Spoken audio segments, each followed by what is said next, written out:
So here's a recommendation. Back up your Twitter data monthly. Not only will it save all of the beautiful, tactful, and substantive things you said in the content you shared, but it preserves all of your chats. If you set up a chat with yourself and drop images in there, that's an instant meme repository.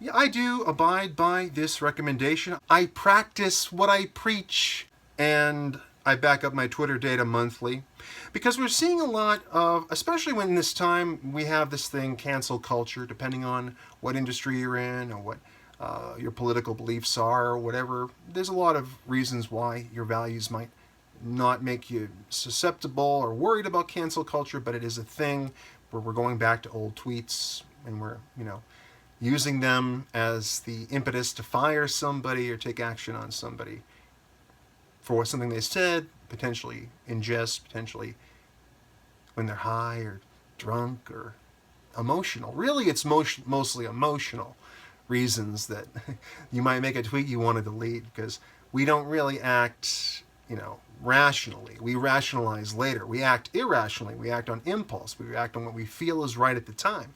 And then we go back and we rationalize. Oh, here's why I did it. Sometimes we can and sometimes we can't. Sometimes we're right, sometimes we're wrong. Nothing is necessarily absolute when it comes to these mechanisms, but we certainly do make mistakes. And sometimes you're able to spin it, and sometimes you're not. I think we should accept our mistakes, really, and look for feedback. That's why I say if you ever see something in one of my videos that makes you go, whoa, Jeff Tidwell is a little wacky. Hey, I'm a little wacky, but try to mix in my truth.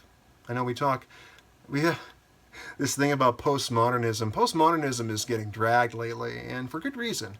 Because postmodernism, we had the 2+2 is 5 talk, and if you break it down, if you break down their arguments and things, you go, yeah, I see what you're saying. Okay, all right. But we have to have Platonic ideals. When we talk about 2, we're not talking about 2.24. We're talking about 2 plus 2 is 4. And then you can go, well, hey, if I have 2.5 of something and they have 2.5 of something, we put it together, that's 5. 2 plus 2 is 5. And I say that's not math. That is good, though, because it shows a sense of positivity.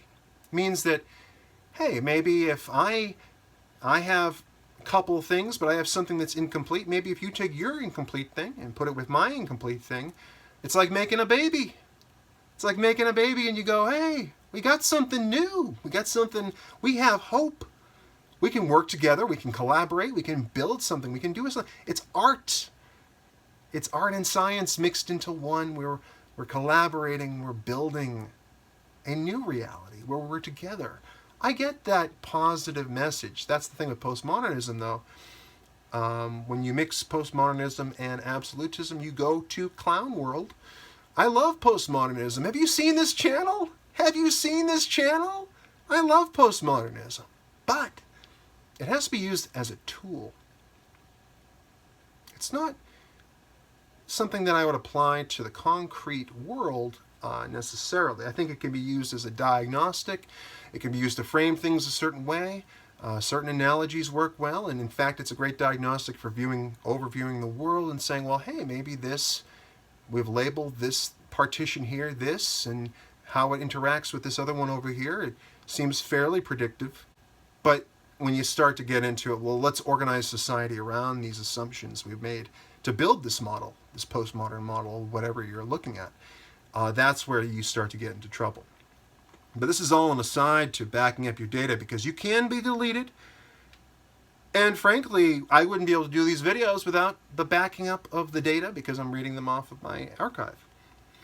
And the meme repository, the instant meme repository, this feature is pretty cool because anything you have, you find online, a link, picture, anything, a screenshot, an argument, anything you have, put in your own little chat to yourself. And that means you can kind of collect information. But it will save all the beautiful, tactful, and substantive things you said in the content you shared.